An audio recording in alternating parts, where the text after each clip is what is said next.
The Galactic Council's warning hologram flickered ominously in the briefing room of the human expedition ship Resilience. Ambassador Zixtal of the Crystalline Hegemony spoke with the gravity reserved for announcing planetary extinctions. The world you call Inferno 7 has claimed 17 separate colonization attempts. The alien's translucent form pulsed amber with distress. The Thermac Empire lasted 6 standard days. The radiation-adapted Quillians managed 11.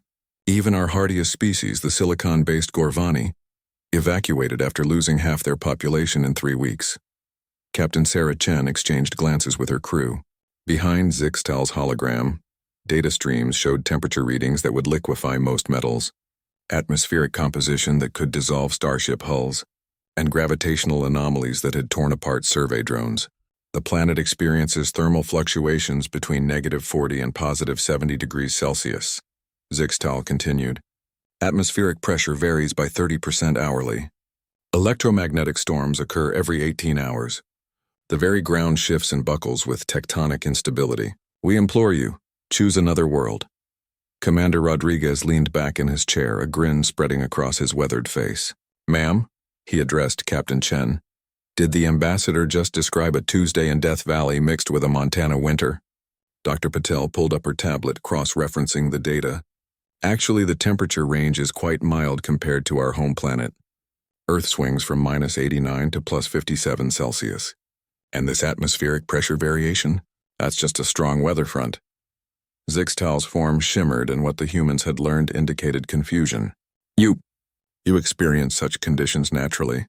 Experience them? Sergeant Williams laughed, adjusting his pack. We vacation in them. Hell, we pay good money to go camping and worse. Captain Chen stood, her expression professional but amused. Ambassador, we appreciate your concern. However, I think there may be a fundamental misunderstanding about human adaptability. The expedition that landed on Inferno 7 3 days later consisted of 200 humans, most of whom treated the deployment like an extreme sports adventure. The initial landing site, chosen for its moderate conditions, featured ground temperatures hot enough to cook food and air thick with sulfurous compounds. Corporal Martinez stepped out of the shuttle, sniffed the air, and immediately started setting up a barbecue grill. Finally, somewhere I don't need to bring charcoal.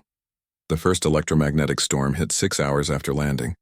The aliens had described it as a planet-killing phenomenon that fried electronics and drove sentient beings to madness with its howling winds and crackling energy displays.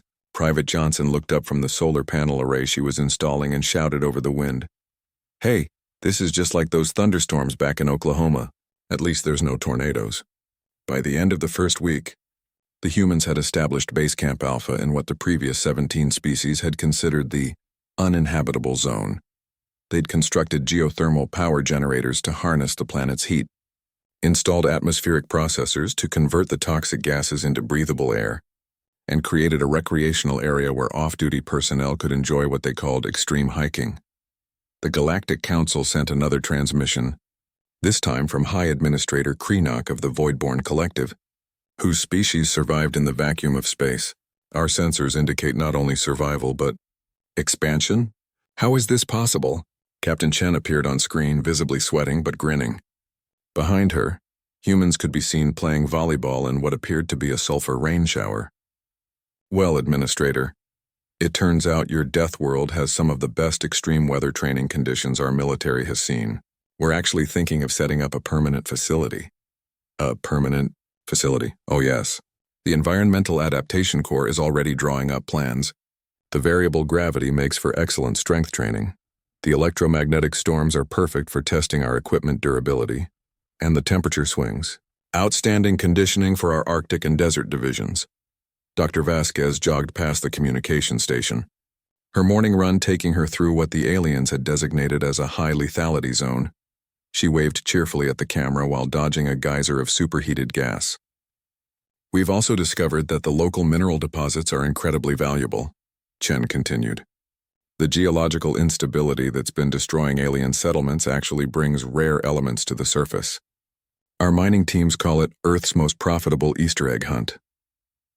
3 months later, Inferno 7 hosted its first interhuman sporting event. The Extreme Planetary Games featured competitions in volcanic rock climbing, toxic atmosphere endurance running, and something the humans had invented called electromagnetic storm surfing. Ambassador Zixtal visited the now thriving colony, their forms cycling through colors indicating profound bewilderment. They watched a group of human children playing in a sandstorm that had previously been classified as equipment destructive. How? They asked Captain Chen, who was now the colonial administrator. How do you not only survive but thrive in conditions that represent certain death to every other known species? Chen considered the question while watching her 8-year-old nephew attempt to catch lightning in a specialized net during the daily electromagnetic storm. Ambassador, I think the real question is what kind of planet produces a species that considers this recreation?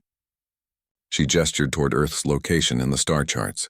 See, the thing about humans is we didn't evolve on a nice, stable, predictable world.